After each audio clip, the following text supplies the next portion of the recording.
Shalom, Bapak Ibu, saudara-saudara sekalian. Senang banget bisa ketemu lagi di acara kita ini live study.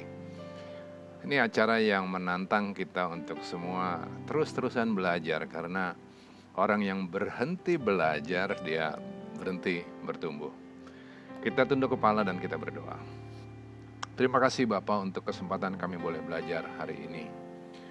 Ini kami Tuhan, ajari kami,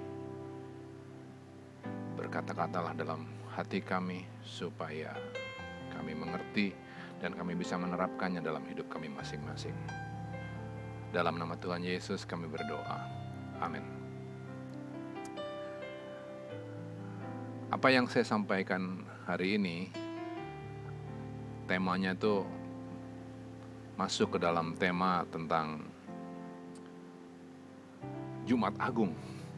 Nah, untuk memulai pelajaran kita hari ini dalam tema Jumat Agung, saya mau bacain satu firman Tuhan yang ditulis dalam 1 Korintus 11 ayat ke-25. Ditulis begini. Demikian juga ia mengambil cawan sesudah makan lalu berkata, cawan ini adalah perjanjian baru yang dimeteraikan oleh darahku. Perbuatlah ini setiap kali kamu meminumnya menjadi peringatan akan aku. Menjelang Jumat Agung, menjelang kematian Tuhan Yesus ngucapin kalimat ini, sebaris kalimat ini, yang penting banget, dan kalimat ini secara lengkap sebetulnya secara kronologis ditulis oleh Lukas, dalam Lukas 22 ayat yang ke-7 sampai ayat yang ke-38. Bagian dari apa yang dicatat oleh Lukas itu kemudian dikutip dalam 1 Korintus 11 ayat yang ke-25. Nah, kata peringatan dalam kalimat tersebut asalnya dari kata Yunani anamnesis, remembrance. Kata ini diulang cuma 4 kali di dalam seluruh catatan perjanjian baru. Jadi ini adalah suatu kata penting. Nah, sekarang menarik buat saya untuk bisa mengerti bagaimana Tuhan Yesus mau diingat, remembrance, diingat. Bagaimana Tuhan Yesus mau diingat, apa yang perlu kita ingat dari Tuhan Yesus. Rupanya setelah saya pelajari dan saya renungkan, yang harus diingat mengenai Tuhan Yesus adalah supaya sepanjang kita masih bisa melihat matahari terbit dan melihat matahari terbenam, yaitu sepanjang segala masa, kita harus mengingat tentang hidup dan matinya. Tapi kalau mau lebih spesifik lagi, bagian mana dari hidup dan matinya Tuhan Yesus ini yang perlu kita renungkan sama-sama? Apakah karena Tuhan Yesus adalah the miracle worker, seseorang yang selama panjang hidupnya melakukan begitu banyak mujizat, apakah cukup bila kita mengenang Tuhan Yesus karena mujizat-mujizat yang dilakukannya?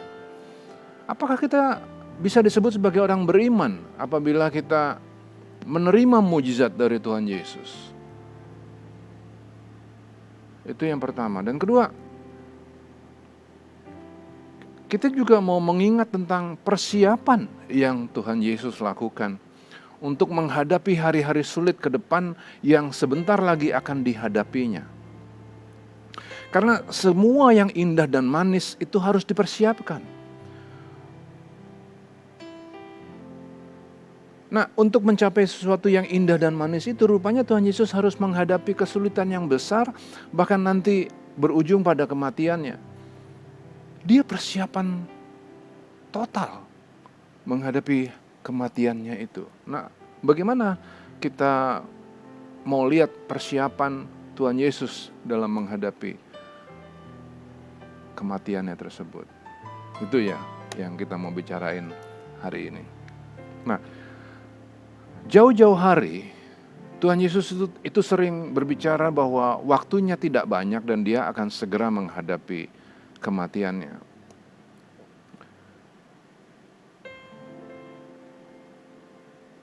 Pada catatan Lukas 22, kita dapat melihat bahwa kematian Yesus dan hari-hari yang sulit itu sudah makin dekat. Kita lihat dalam Lukas 22 ayat 1 misalnya bahwa para imam dan ahli Taurat makin ulet nyari jalan untuk bunuh Tuhan Yesus. Dan kemudian mereka didukung sama Yudas yang memang siap untuk berkhianat. Itu dicatat dalam Lukas 22 ayat 4 dan ayat yang ke-6. Di mana Yudas berunding sama mereka, Yudas setuju untuk menyerahkan Tuhan Yesus. Dan mulai hari itu, dalam catatan Lukas, Yudas selalu cari kesempatan yang baik untuk menyerahkan Yesus kepada mereka. Nah, Tuhan Yesus tahu bahwa semua ini akan segera berakhir. Dan bayangin gak sih bagaimana perasaannya? Dia tahu bahwa dia bukan orang yang lagi sakit dan memang tidak berdaya untuk menghadapi kematian. No, dia waktu itu adalah sehat.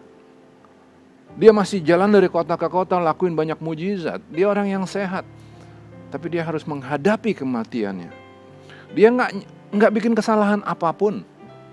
Tapi dia harus menghadapi kebencian yang begitu besar. Dia bikin hal-hal yang baik. Tapi orang-orang kepingin bunuh. Dan kemudian dia dikhianati pula oleh orang terdekatnya. Tentunya semua perasaan itu membuat kemanusiaan yang ada dalam dirinya memberontak. Nah, dalam kondisi yang terjepit sekali seperti itu, Tuhan Yesus yang adalah the miracle worker bisa aja bikin mujizat supaya dia luput dari semua itu. Tapi bukan itu yang dilakukan Tuhan Yesus. Tuhan Yesus justru berkata dalam Matius 26 ayat 53, "Atau kau sangka bahwa aku tidak dapat berseru kepada Bapakku supaya ia segera mengirim lebih dari 12 pasukan malaikat membantu aku?" Bisa aja. Tapi dia gak lakukan itu. Dan bahkan memang sejak awal pelayanannya, Tuhan Yesus gak pernah menggunakan mukjizat untuk kepentingan dirinya.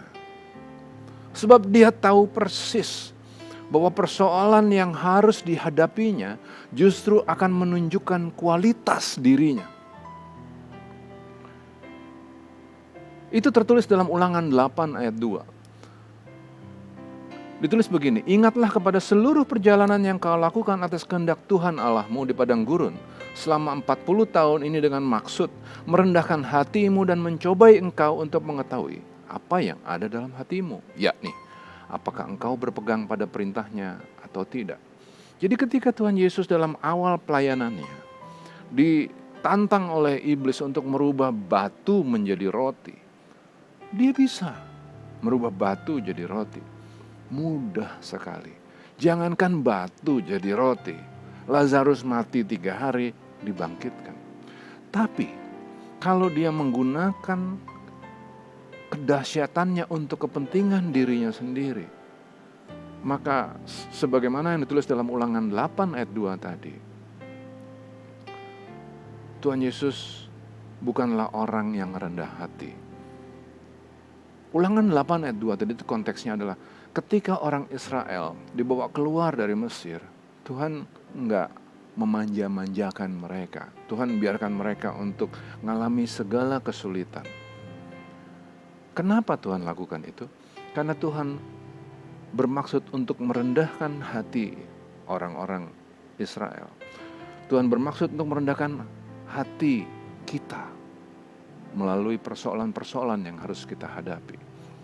Dan bahkan cara kita menghadapi masalah akan menunjukkan siapa yang ada di dalam hati kita. Tuhan Yesus ngerti persis mengenai ini. Maka walaupun dia bisa pakai kekuasaannya untuk melepaskan dirinya dari persoalan, dia gak lakuin. Karena dia adalah pribadi yang rendah hati.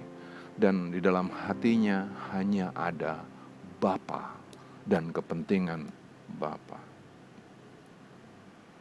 Kalau Tuhan Yesus menggunakan kekuasaannya, kemampuannya melakukan mujizat untuk kepentingan dirinya, maka Tuhan Yesus bukanlah seorang patriot, bukanlah seorang pembesar Allah. Nah, karena itu Tuhan Yesus tidak pernah gunakan kewenangannya, kuasanya untuk melakukan mujizat untuk kepentingan dirinya sendiri. Lagi pula mari kita pertimbangkan bahwa mujizat sebetulnya adalah suatu tanda yang berasal dari Allah, yang diizinkan oleh Allah untuk dilakukan di depan manusia. Tapi manusia yang butuh mujizat adalah manusia yang belum percaya kepada Allah, bukan? Bagi manusia yang sudah percaya kepada Allah, rasanya udah gak perlu lagi loh ngelihat mujizat.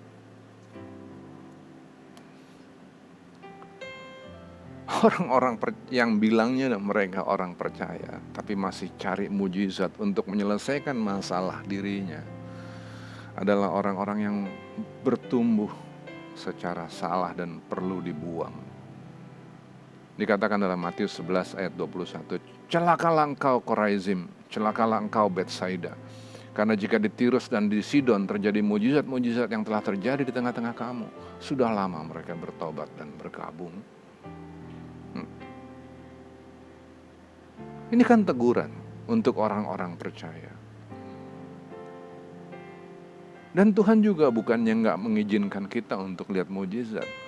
Setiap hari kita berada di dalam mujizat Allah. Kenapa? Karena kita bernafas ini pun adalah mujizat. Apa sih yang bisa kita buat? Kuasa apa sih yang bisa kita pakai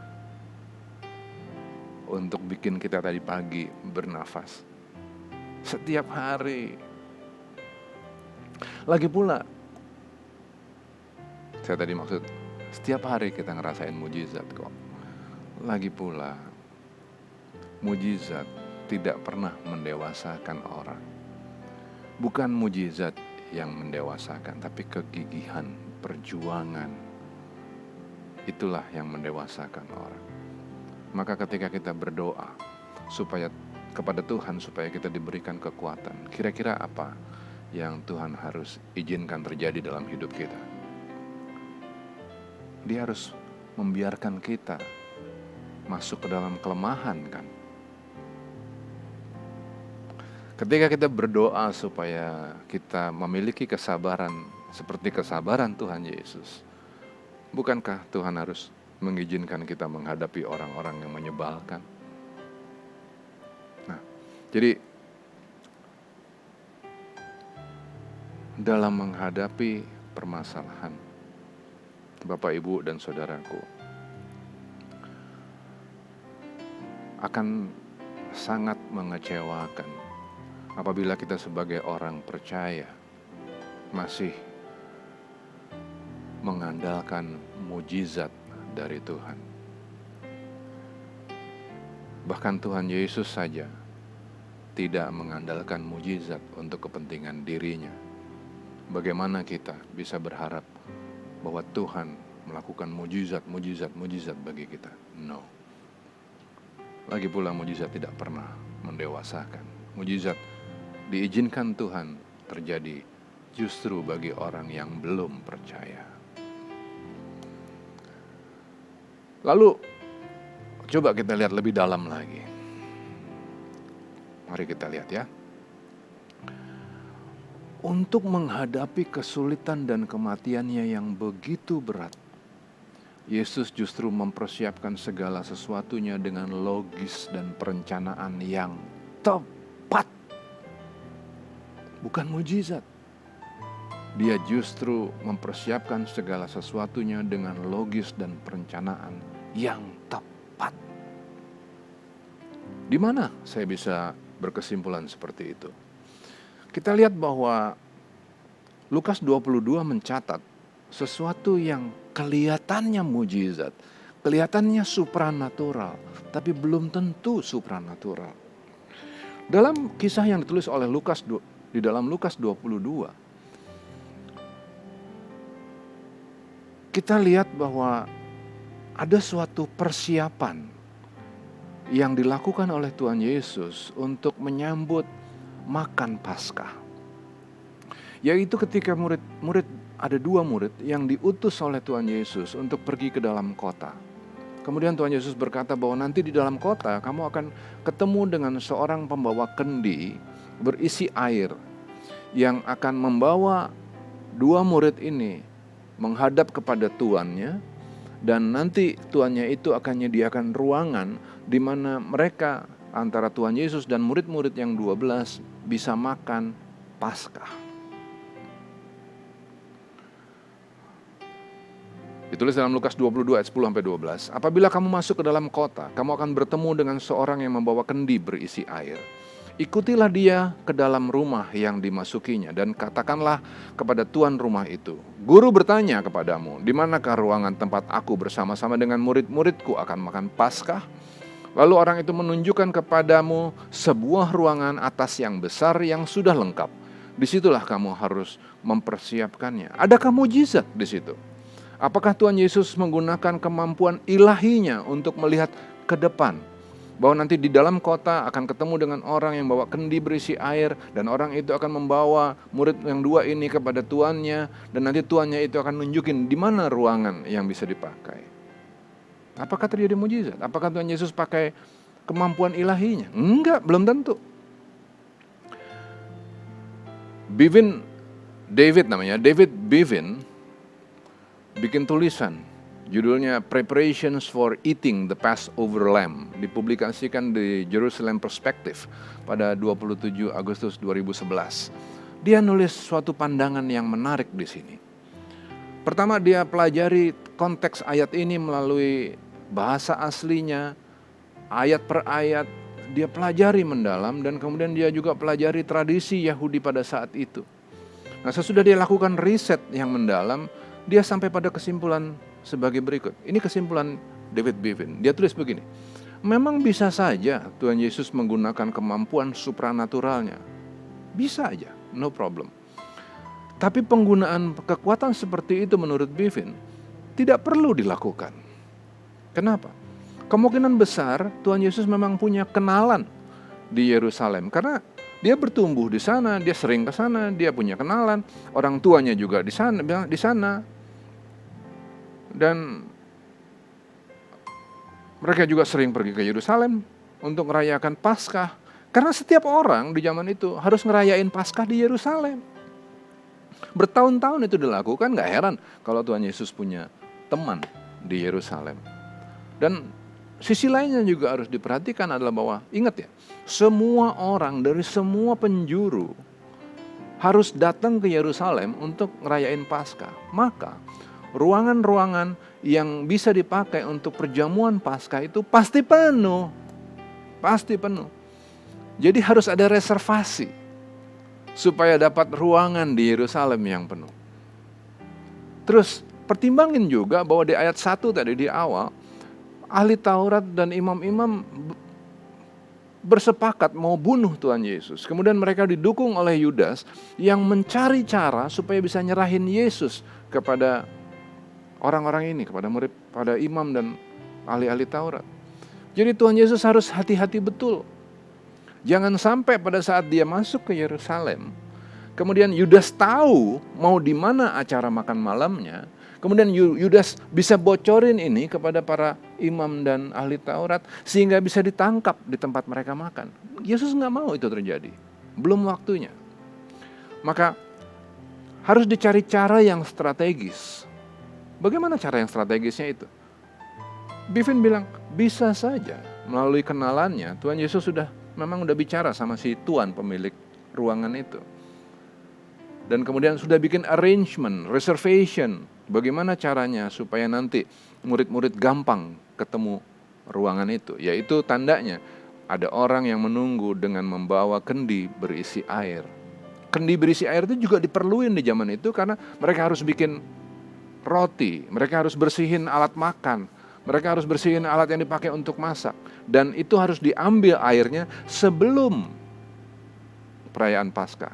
Karena di perayaan Paskah itu Sabat mereka nggak boleh kerja, jadi harus disiapin sebelumnya. Nah, itu menjadi kode, orang itu akan menjadi kode, ini loh yang harus dicari. Orang itu harus nunggu nanti di tengah kota. Jadi gampang dicari oleh murid-murid. Nah, baru sesudah dua murid ini ketemu ruangannya di mana, sesudah dua murid ini bersama dengan Tuhan dan hambanya ini nyiapin semua yang diperluin untuk makan malam, barulah Tuhan Yesus dan murid-murid yang lain pergi ke ruangan itu di Lukas 22 ayat yang ke-14. Nah, lihat, Tuhan Yesus tidak menggunakan mujizat. Yang bisa kita pelajari apa? Yang bisa kita pelajari adalah bahwa memang semua orang harus masuk ke dalam masa-masa sulit. Tapi ketika orang itu harus masuk ke dalam masa-masa yang sulit, tiru Tuhan Yesus. Bagaimana menirunya? Mereka mempersiapkan diri untuk menghadapi kesulitan.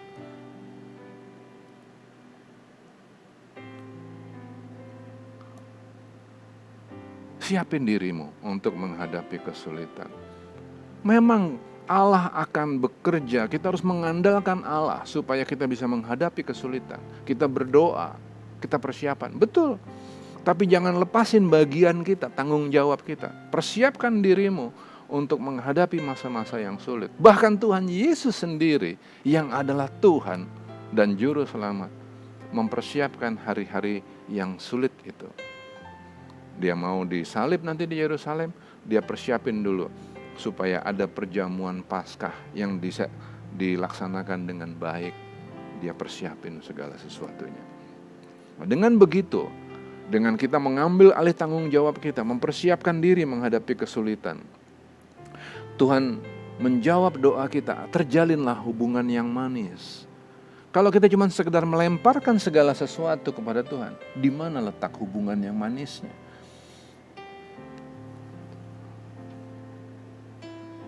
Bagaimana jika Tuhan berkata, belum sekarang anakku, aku belum bisa menjawab doamu karena kamu belum persiapan. Ketika Tuhan tidak menjawab doa kita dengan apa yang kita mau, yang ada apa? Marah, kan? Ingat, bahkan Tuhan Yesus saja tidak menggunakan mujizat, kuasa ilahinya untuk kepentingan dirinya. Bagaimana kita bisa berpikir bahwa kita bisa selalu menyerahkan segala sesuatu kepada Tuhan supaya Tuhan menyelesaikan masalah kita? Nggak bisa. Preparation. Hari-hari yang sulit itu akan selalu datang. Bahkan kalau ada satu kepastian dalam hidup yang tidak pasti ini, kepastian itu adalah kematian. Untuk itu kita perlu memandang bahwa hidup ini adalah persiapan untuk menghadapi kesulitan, menghadapi bahkan kematian. Tuhan menghajar orang-orang yang dikasihinya supaya kita tidak berjalan menuju jalan orang yang binasa. Dia hajar.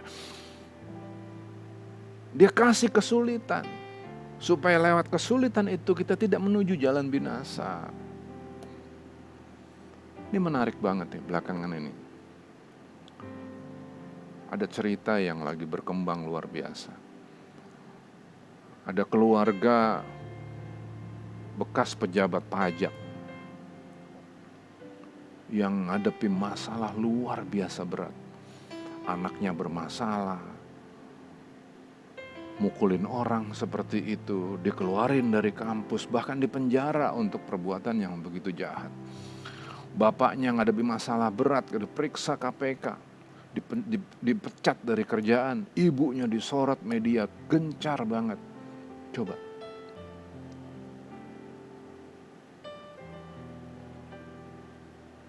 Memang ada kesalahan di pihak mereka, betul. Betul ada kesalahan.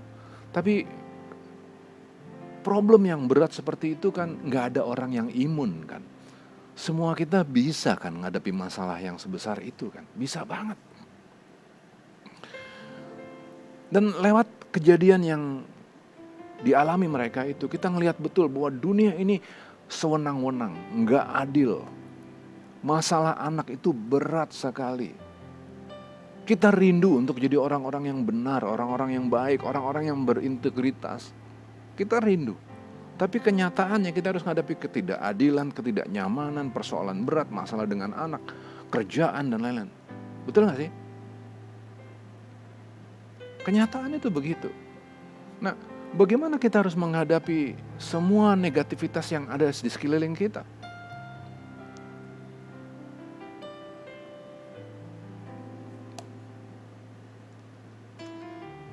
Preparations. kata kuncinya adalah preparation. Kita tahu bahwa semuanya itu akan terjadi, maka kita harus menyiapkan segala sesuatunya. Nah, yang juga menarik adalah bahwa dalam tradisi Alkitab, seringkali pertolongan, penghiburan, pendampingan yang Allah lakukan, dilakukan melalui malaikat-malaikat.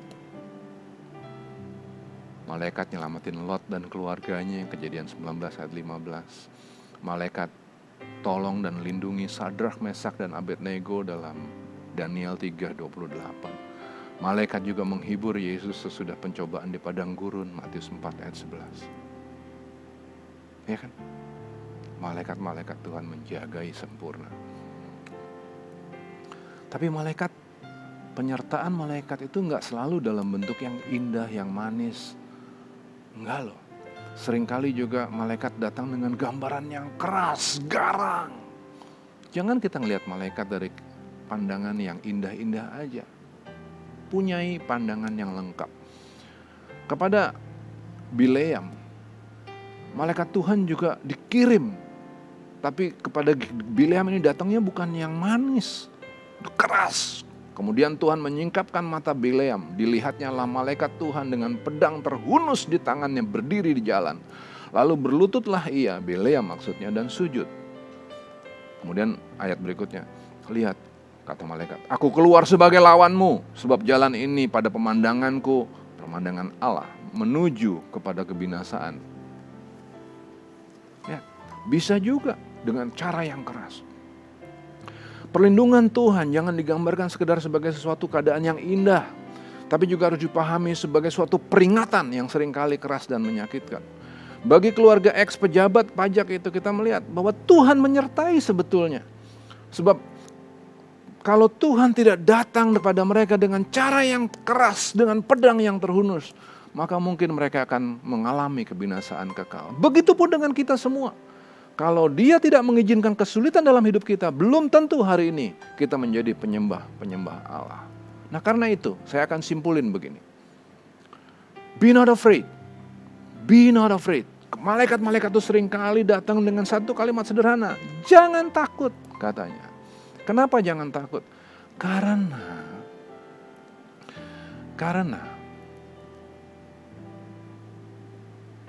Tuhan punya rencana indah untuk semua kita. Sepanjang kita masih bernafas, sepanjang kita masih lihat matahari terbit dan terbenam, sepanjang hari itu juga Tuhan masih punya kesempatan untuk memperbaiki hidup kita. Kalau Dia datang dengan cara yang keras, puji Tuhan. Kalau Dia datang dengan cara yang lembut, puji Tuhan. Nah, kalau cara berpikir kita sehat, persiapan yang kita lakukan serius, maka terjadilah hubungan yang manis. Dan dalam hubungan yang manis seperti itu, maka Tuhan akan berkata, kamulah yang tetap tinggal bersama-sama dengan aku dalam segala pencobaan yang aku alami. Aku menentukan hak-hak kerajaan bagi kamu, seperti Bapakku menentukannya bagiku, bahwa kamu akan makan dan minum semeja dengan aku di dalam kerajaanku, dan kamu akan duduk di atas tahta untuk menghakimi ke-12 suku Israel. Lukas 22 ayat 28 sampai 30. Bapak Ibu, saudara-saudaraku sekalian, hari-hari yang sulit akan selalu ada. Bahkan ujungnya kita akan menghadapi kematian. Tapi apapun yang terjadi dalam hidup kita, Allah selalu menyertai kita sempurna. Dia mengirimkan malaikat menjaga kita. Apa yang perlu kita takutkan? Terima kasih Bapak Ibu sekalian, saudara-saudaraku terkasih dalam Kristus. Terus belajar, karena orang yang berhenti belajar berhenti bertumbuh. Shalom, sampai ketemu lagi lain kali.